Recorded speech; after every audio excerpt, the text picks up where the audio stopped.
Ever had an idea for a movie that you knew you wanted to film, but you just didn't quite know how to shoot it? Me too.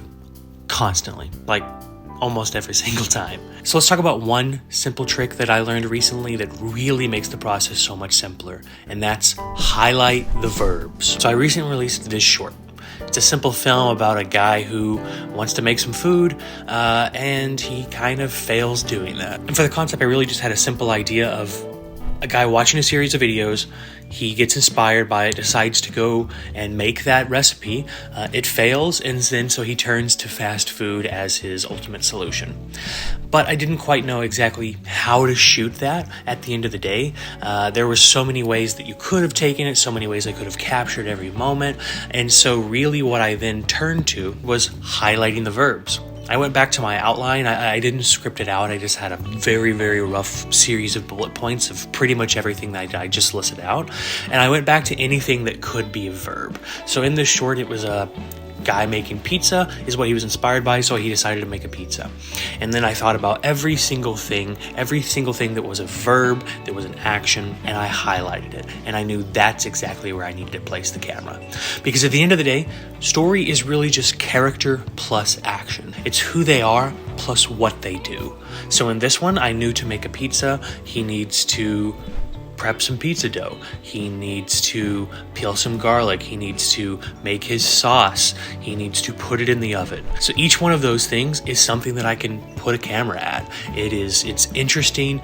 So the real lesson is to really write out what you think happens in your story, highlight the verbs, put your camera there, and you've got a film. I've talked in the past about how hard storytelling is for me. Most of the time, I can't easily manifest fully fleshed out beat by beat stories.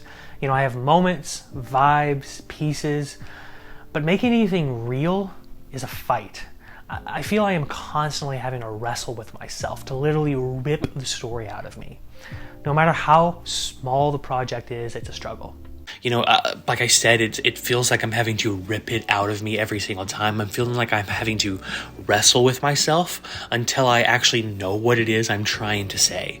And it looks different every single time, but it always really is a struggle. But that really wasn't the case with this one. With using this technique, it honestly made it really, really flow, really, really simple. Since I knew the big picture outline of what I wanted to accomplish, then looking at what the verbs are, putting the camera in front of that, and then I had a film. And a really great part of this is that it helps transition your characters from someone who's passive to someone who's active. At the beginning of the story, he is just a passive character who is sitting on his phone, scrolling through reels, and then he becomes an active character once I then place the camera on his action and the things that he's trying to do to accomplish his goal. It's also interesting to look at. It gives some movement to the frame, even though I was pretty much locked down with tripod the whole time. I was really able to add a lot of movement because it is, what is my character doing? Because it has the actions, because I'm looking at the verbs.